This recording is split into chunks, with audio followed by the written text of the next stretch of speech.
Welcome to F at the Time, I'm Martin Brown. On this episode, I speak to journalist and presenter Sophie Wallace. She talks about how her time as an amateur gymnast allowed her to travel around the world and how it helped prepare her for her career in journalism. As always, if you're watching on YouTube, please remember to like and subscribe. And if you're listening on Apple Podcasts or Spotify or wherever you get your podcasts, leave a 5-star review and subscribe. Let's go.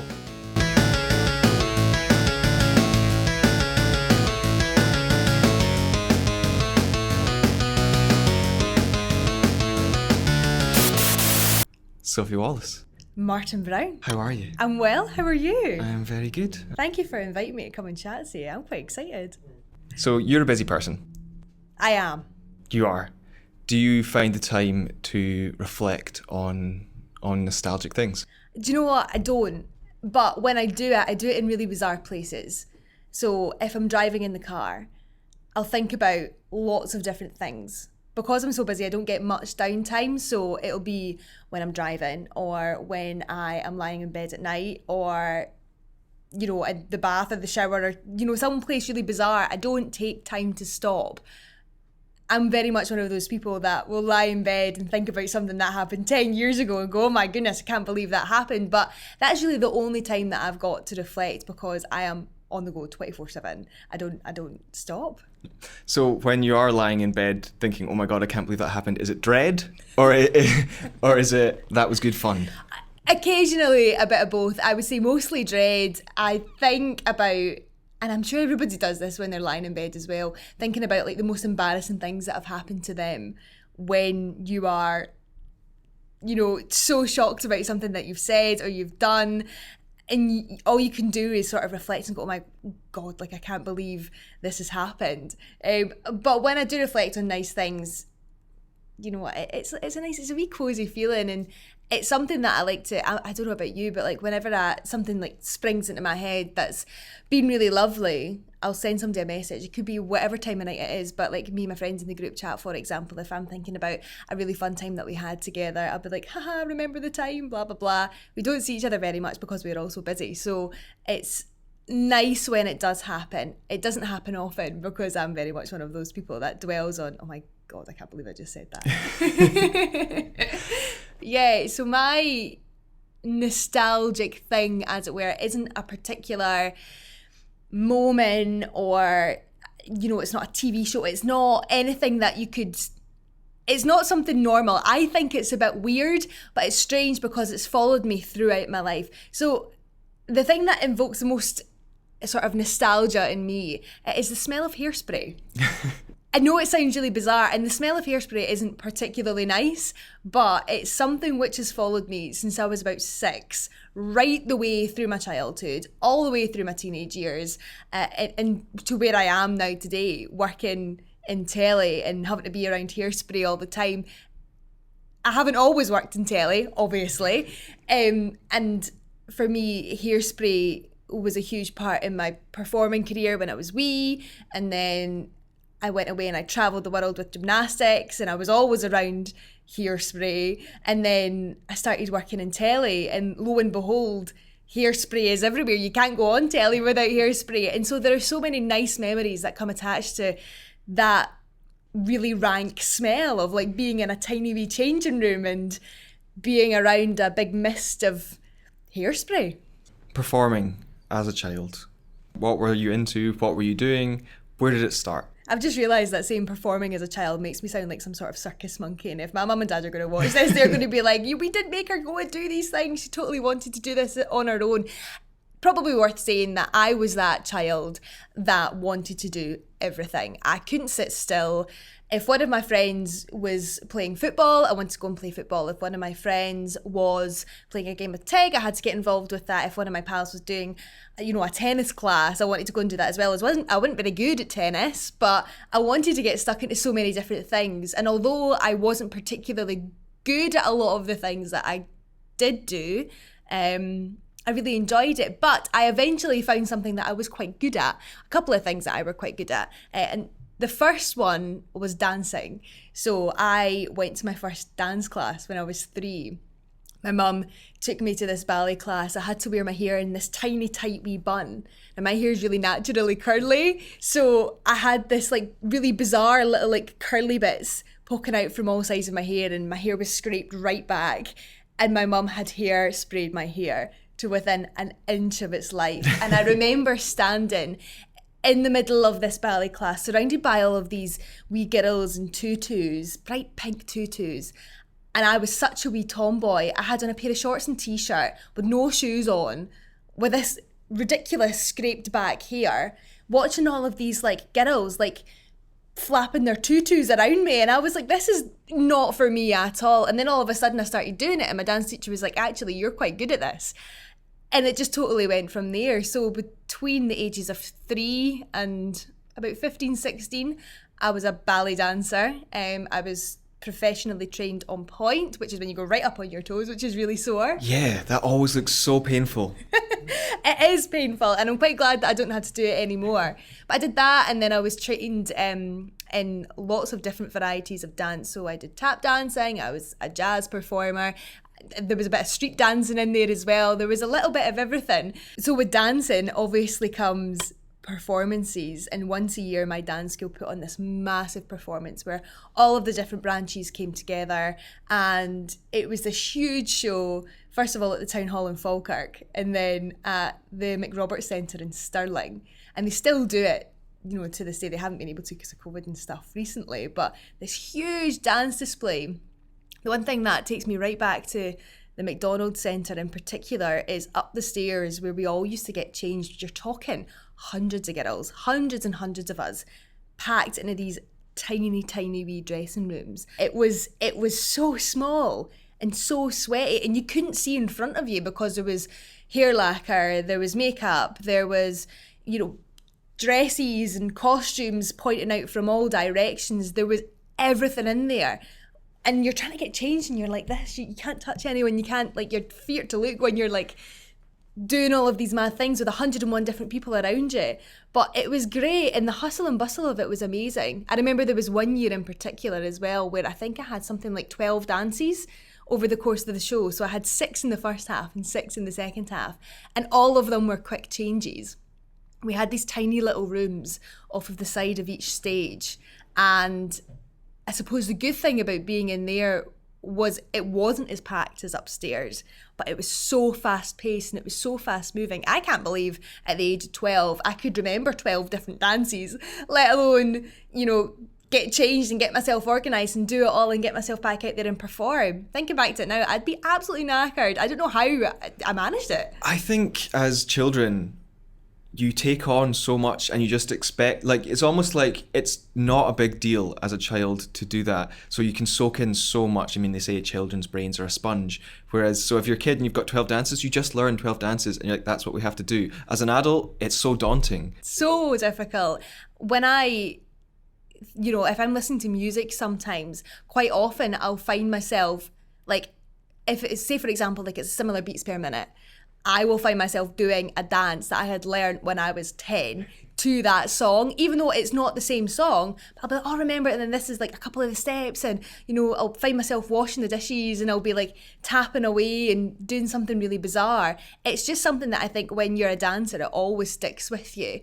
And when I eventually kind of left dancing and went and did other things, it was, I found myself sort of like kind of missing that opportunity to learn so many different things. My body certainly felt it because I was knackered really, really easily. But yeah, it was really strange. I don't know why your brain retains information like that. It just does. It's really cool. Going back to the start, you said you were 3 years old. What made you want to start dancing? My mum and dad were very much like, you are so hyperactive. You are running about. I couldn't shut up. I still can't shut up. I just want to talk to everybody and everything. And I was nipping my mum and dad's ear. I had a couple of pals who went to ballet class in particular. And I was, like I say, I was a massive tomboy. Like, I grew up around my dad quite a lot. My mum was away working often, so my dad and I would go and play football at the park. You know, I was always away doing daft wee things And my mum was like, let's get you in doing something with your pals, so it's not just you and your dad. So I was like, right, okay, so it's more of a social thing, I suppose. When you're 3, you don't really know what's going on. You don't really know what you want to do. So my mum and dad were like, oh, we'll try our hand at this and see if she's any good at it. And I'm one of these people who, once I find out I'm good at something, I want to do it and I do it and I do it. I think that's a pretty natural thing to do. And when I realised there was lots of other options I could go into, not just ballet, I wanted to go and do it all. And that's how you end up doing 12 dances in a show. So I grew up, I mean, I wasn't a dancer. Really? Shocking. Why shocking. not? But it reminds me of something. So when I grew up, I was like mad into skateboarding. And it's one of those things where if you're into skateboarding and you get hurt and you fall over and you learn these lessons where like you scrape your knees or something, but you just get up and you keep going. And I feel like that's kind of the same for dancing. Like you learn, like life is quite hard sometimes, but you just keep going and it prepares you for the rest of life, basically. Totally, yeah. Like when I was a gymnast, that's what that was. Less so with dancing, because when you make a mistake in dancing, you fix it straight away. Whereas when you're a gymnast, you have to work at it and work at it and work at a skill, particularly big skills. You could spend weeks working on something and it would get so frustrating when you look around and you see the rest of your teammates nailing a skill and you haven't been able to do that.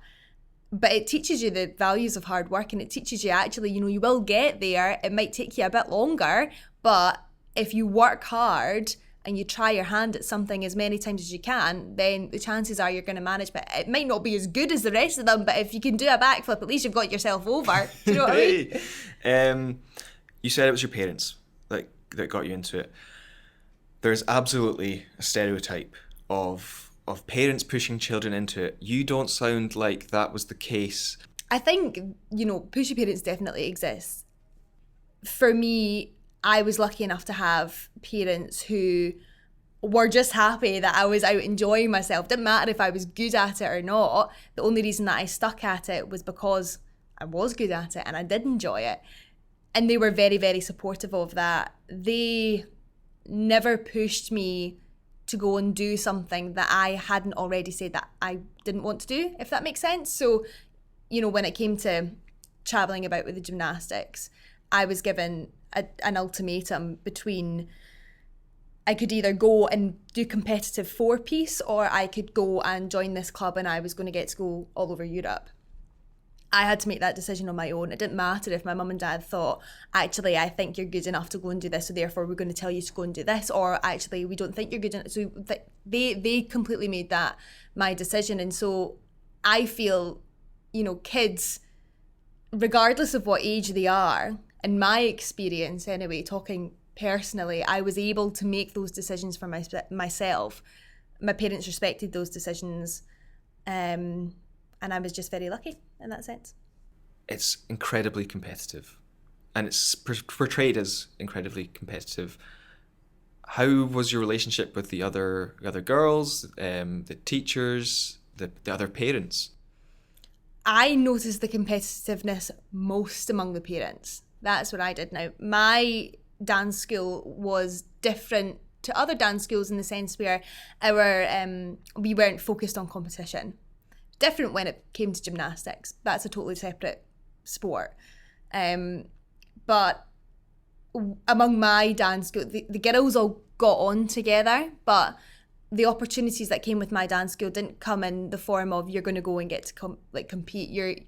The opportunities came in, you've got the chance to go and dance on a cruise ship, or we have this opportunity in London that you can go and do, or we have this program that if you're a really good ballet dancer, then you can get into it and you've got the chance to go and perform at the Theatre Royal in Glasgow.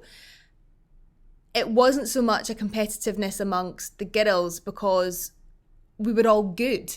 We were all really good and we all had that mutual respect for one another.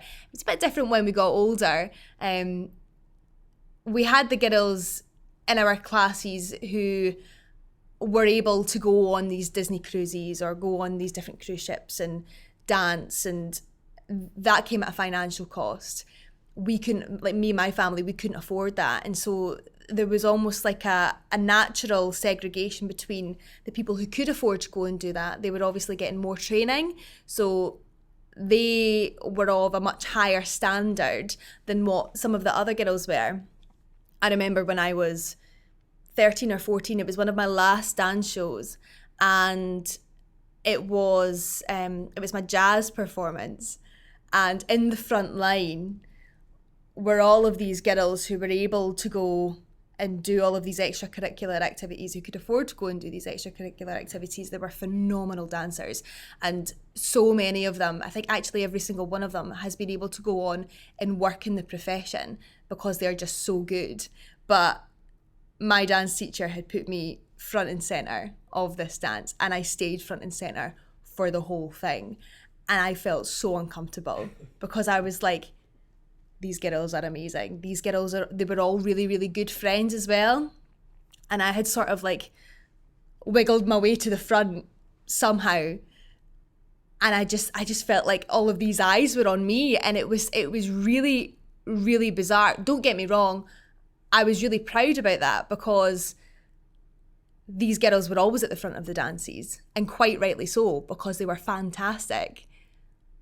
It was one of the first times that I had ever found myself in that position, and it was a really odd feeling to have to process that when you're so young, when you're 13, 14, and you have to deal with that and put everything else aside and make it work and make it look good. That was a weird one, and it kind of taught me from such a young age that regardless of who you've got around you, if you can work together to make something brilliant, that's more important than what anybody else can afford, who people's friends are, the rapport that you've got with other people in the room. As long as you can work together to go for one main focus on something, then it's going to be great. So you've said that you also were in gymnastics. When did that start? It's bizarre that I've spoken about dancing first, because when I think back on my childhood, dancing, even though I did so much of it, doesn't kind of hold as many nostalgic memories for me. Gymnastics started a wee bit further on in my life. I was 6. My dad was the school janitor at my primary school, and there were so many extracurriculars that were running. Like every single day after school, there'd be something else going on in the main hall. And on a Monday night, there was a gymnastics class. It was run by the local gymnastics school, Falkirk School of Gymnastics, by a lady called Lynn Callahan. And it was a similar thing. I just wanted to try everything. I just wanted to go and meet new people. When you're 6 and you're a blether like me, I just want to go and nip people's ear and tell them stories and fill their heads with nonsense. So my mum and dad were like, right, okay, you've got nothing on a Monday night, you can go to gymnastics. So I ended up at the early class, and very quickly I was moved up to the second class. And when that happened, in my head, it wasn't a, you're getting moved up because you're quite good at this. It was a, you're getting moved up because that's just what happens kind of thing. And then after class one day, Jean and Lynn, the gymnastics coaches, pulled me to one side and were like, do you want to come and trial at Falkirk? I was like, yeah, sure. By this point, I was maybe like 7 or 8, starting to make decisions for myself now.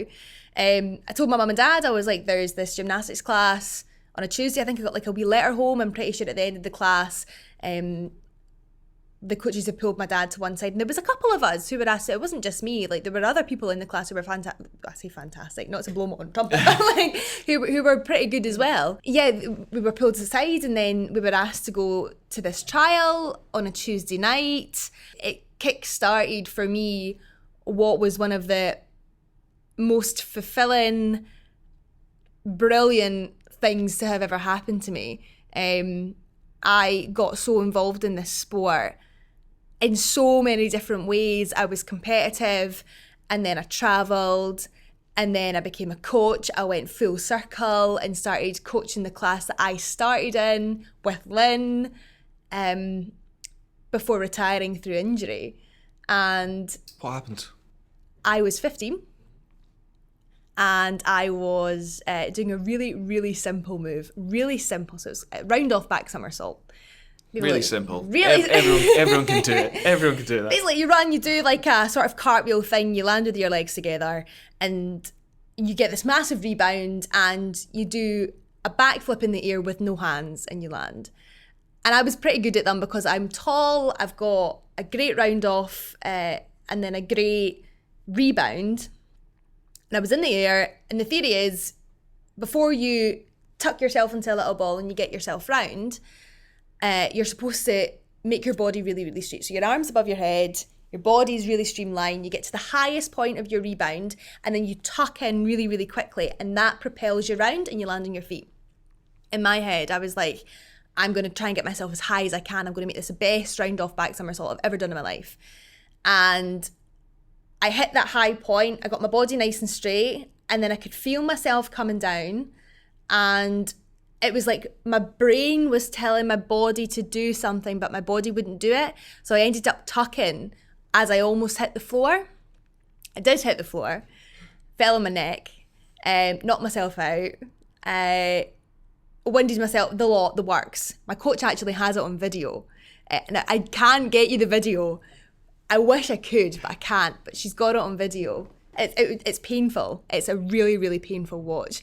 And I'm pretty sure you can hear my coach swearing after it as well.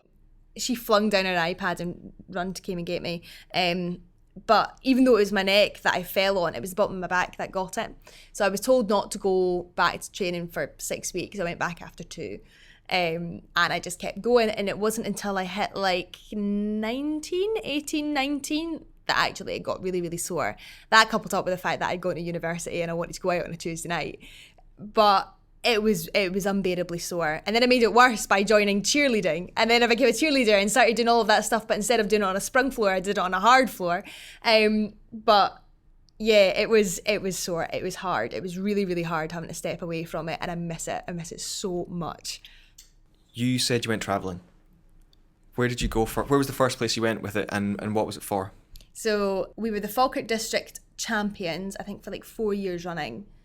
And then we went to the Scottish Schools final, and we came third, I think, for 2 years on the trot. It was getting to the stage where we couldn't compete in our age category anymore. So Jean, who had been my coach since I was 6, pulled all of us to one side and was like, right, okay, well, you can either continue to be competitive or you could join their display team, which was called Falkirk Infinity. It was like dancing and gymnastics combined. So we would do these like 5-minute long routines that were a combination of like wee dancey bits, lots of tumbling, lots of skills, lots of lifts. And then we would do this thing called DMT, which is double mini trampette. So you run, you jump on this tiny little trampoline, and then you do all these flips in the air and you land. So all in all, it was really about 7.5 minutes that we were doing. And the reason that we learnt these routines were so we could go and perform at these big gymnastics festivals. So you would get them all around the world. And what would happen with teams like mine is that we would get invites from lots of different places. So the first place that I went was Athens. And that came about 6 months after I joined Infinity. So I was 12 when I went.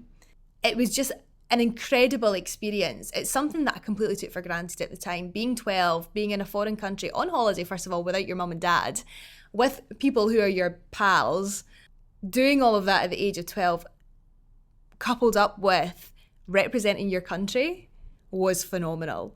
I was a flag bearer when I was 11 for the team. They gave me it because I was the youngest one. And they were like, on you go then, Soph. Walking out into this massive arena in Athens with hundreds, I'd touch on thousands of people watching you, with teams from all over the world. There was a Swedish team, there were hundreds of Greek teams, there was us, there were Spanish teams, there were Scandinavian teams, they were from everywhere. And being immersed in that culture from such a young age, and being able to not only train and do what you love in roasting hot temperatures. I remember we did a training session outside. That's so bizarre to us, especially living in Scotland when it rains half the time. But doing it in a roasting hot climate outside, alongside going to see the Parthenon and going to the beach and, you know, experiencing Greek culture from such a young age was incredible. It was absolutely amazing. It's a strange feeling, like you're so far away from home. How did it feel for you to be so far from home? it was something that I think came naturally to me. I wasn't bothered. I think I was quite excited about being at home, being away from home for so long at such a young age, because none of my pals had done that yet. I did find it hard at times, you know, as with any group of girls, there were fallouts, and there were, you know, times where the older girls were allowed to do stuff and like we weren't. That was frustrating for me because I was like, I'm one of the girls too. It didn't matter that I was so young.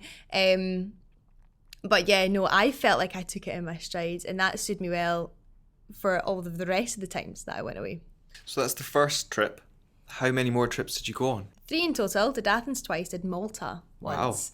Wow. Malta was sandwiched in between the 2 Athens trips. We were supposed to go away more, but funding was always an issue for us. We went and did our own fundraising things, held our own charity nights, we did backpacking, like we could do as much as we could, but when you've got a team of 14 girls, there's only so much that a couple of £100 can actually get for you. So yeah, went to Malta and then went to Athens again. Malta, I was totally taken with Malta, itching to get back. I was 14 when I went. Everybody who was a gymnast in Malta went there, so we were training there. The Maltese boys team were training there. During the Gym Fest, we had the Scandinavian team they were in as well, training there.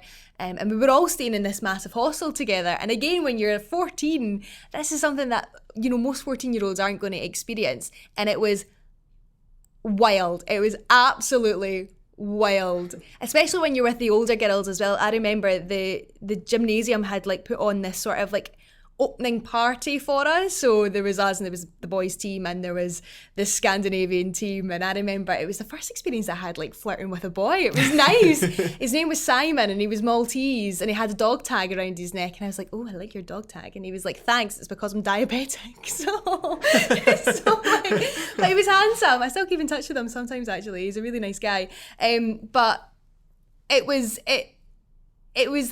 kind of opened up so many new experiences for me, being 14 and being around these older people and getting a taste for, like, you know, this is how I interact in a social situation that's not just with my pals. I think it's easy when you're in kind of second, third, fourth year of high school to be like, you know, I'm just going to spend time with my friends and not meet anyone else. But when you're meeting other people, not only who are complete strangers, but also from different countries, and you're interacting with them in a social setting, that's a phenomenal experience to have as a youngster. And I was so lucky to have that, actually. It's interesting because it's quite, for a lot of people, that sounds so intimidating. Going off to a foreign country and interacting with so many people that you don't know, I think a lot of people would shy away from that, but it seems like you took it in your stride. I just like to speak to people. I think at the bottom line is I'm really nosy. That's probably why I'm a journalist. I like to know about people and ask them questions and things. I think the other thing that probably helped as well is I had trained with my coaches, and a lot of the people that I was on holiday with, call it a holiday, but a lot of the people that I was away with, I'd known from a very, very young age. So it was bizarre. It's like, you know how you separate your pals into little pockets of people? I spend the majority of my time in a social setting at home with my friends from school, but when I was seeing my friends from gymnastics, it was always at training. I think it was the first time that I had kind of experienced being able to go away and do social things with them. So it was great for us. It meant that we could go away and like meet people and chat to new people. It was fantastic. So I suppose if I didn't have that, it would have been very intimidating. Now, I think, you know, as an old, you know, I'm 24 now. You're so old. I'm so old. Oh my word, got sore back. I do have a sore back. But when you're younger, I think you've got less to lose.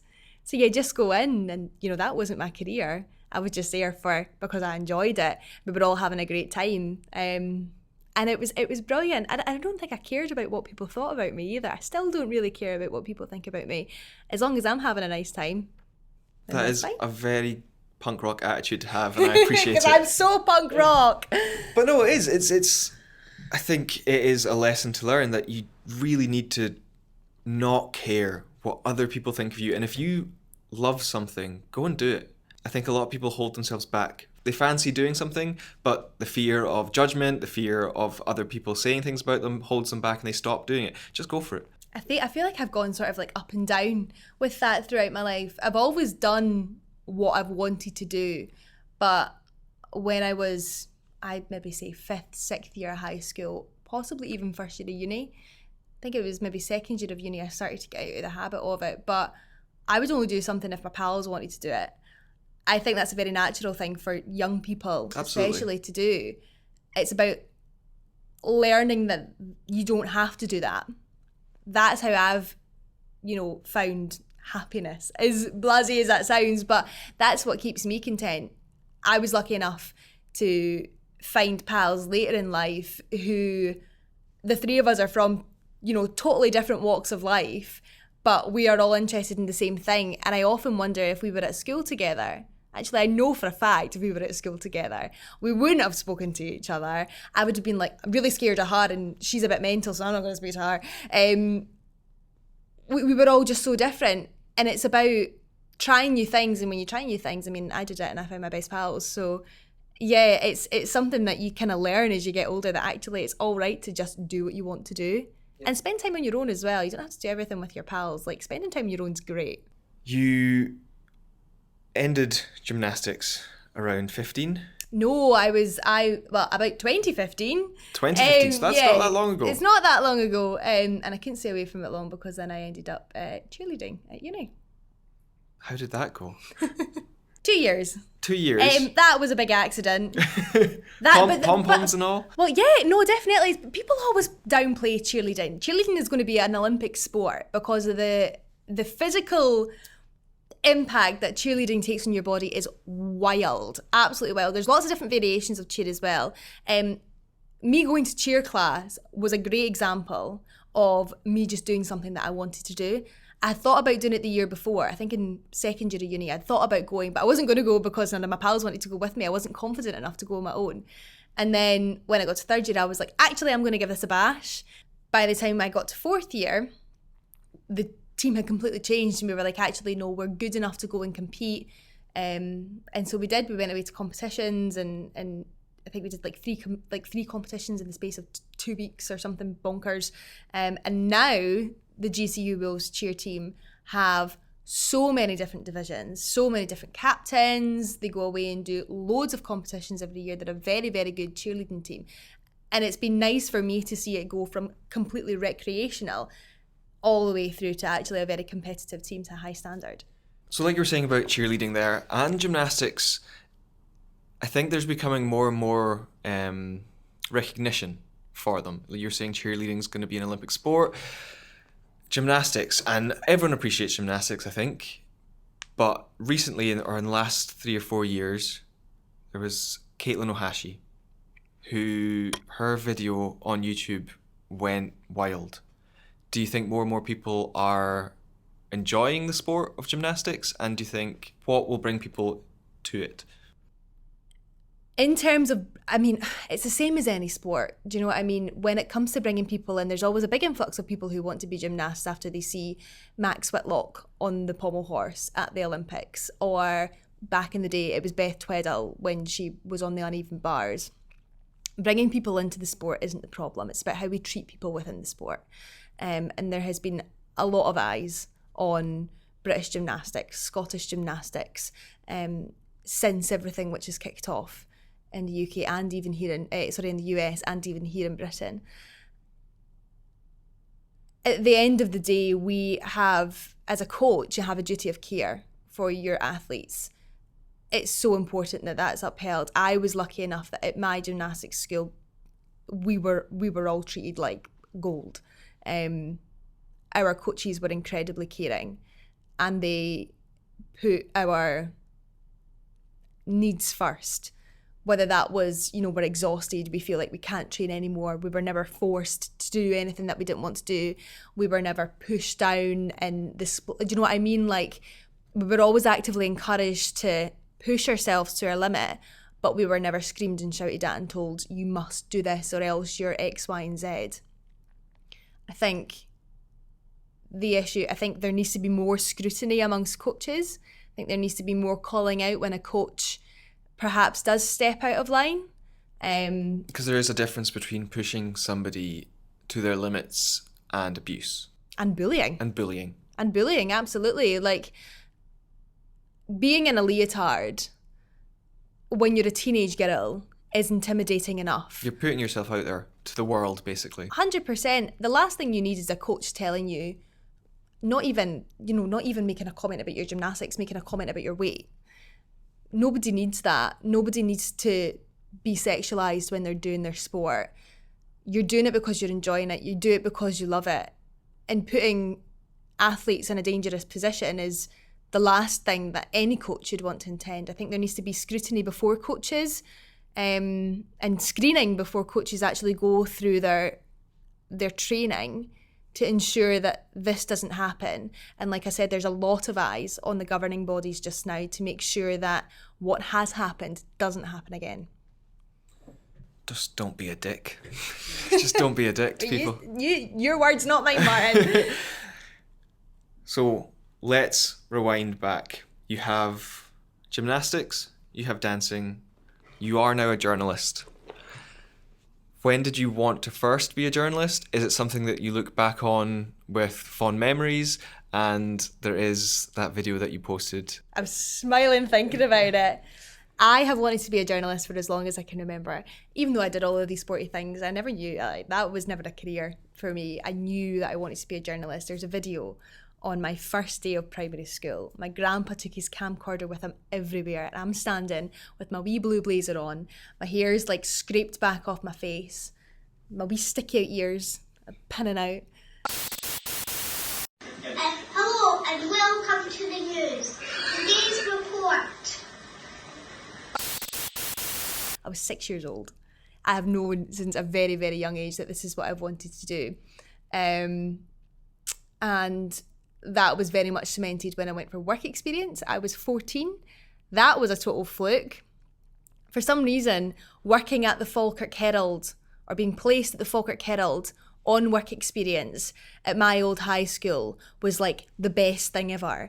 And you could go and like be a roving reporter and get the scoop and like do all of these mad things. So there were so many applicants from each year group who had wanted to go and do the Falkirk Herald. Now my guidance teacher knew that I wanted to be a journalist, but had to be fair on the other people who said that they wanted to go to Falkirk Herald for their work experience. So they pulled the names out of a hat. It just so happened to pull my name out of the hat. So I was like, woohoo. So it was a little bit of fate that I've ended up where I am today. Went for my work experience at the Falkirk Herald. On the fourth day, the editor pulled me in and was like, quite like you.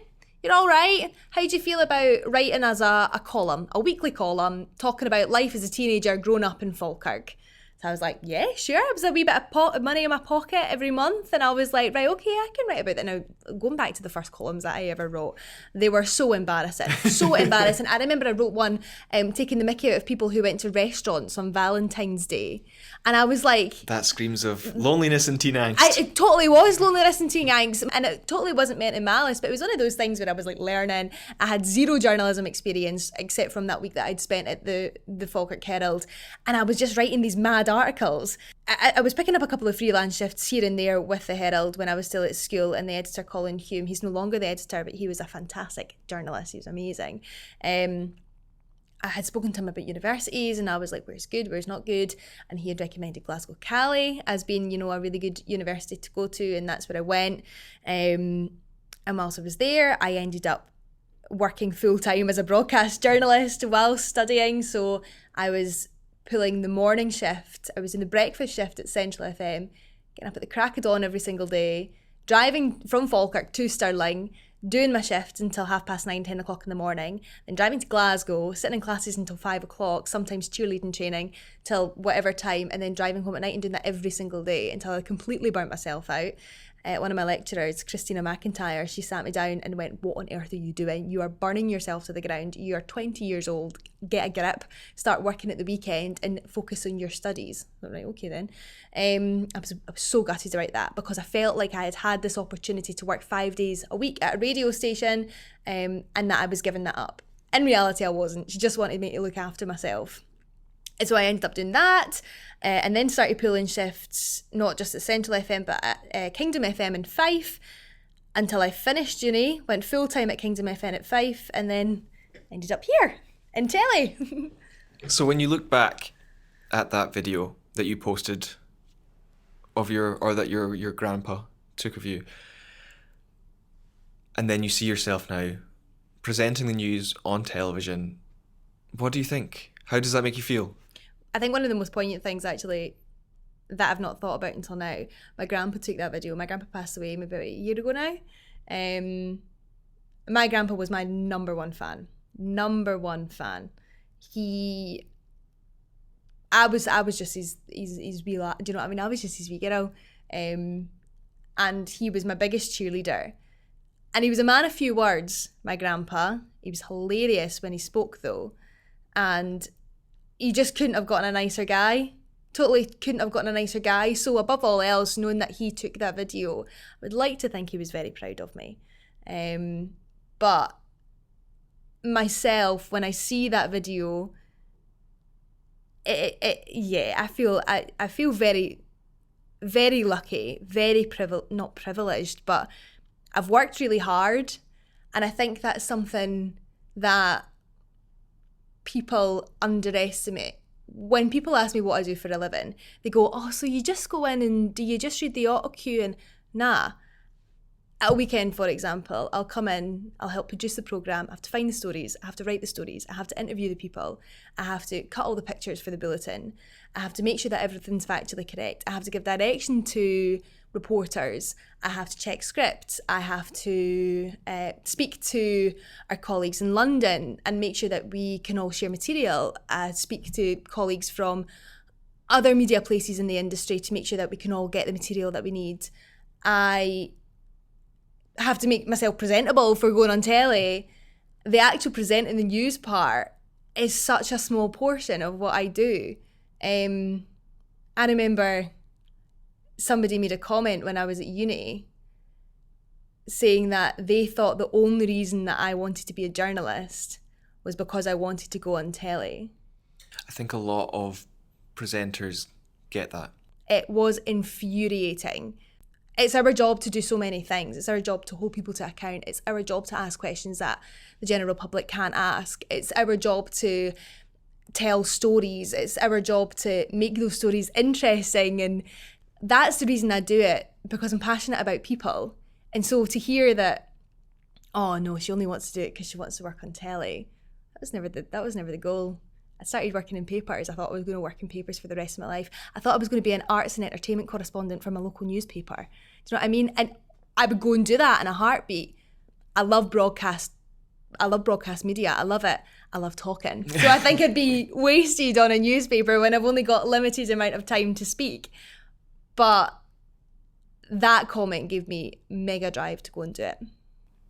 Sophie Wallace, thank you very much for coming on F at the Time. Thank you very much. Thanks again to Sophie for speaking to me. You can follow her on Twitter at STVSophie and on Instagram at STV_Sophie. Please remember to subscribe and leave a 5-star review. Until next time, catch you later.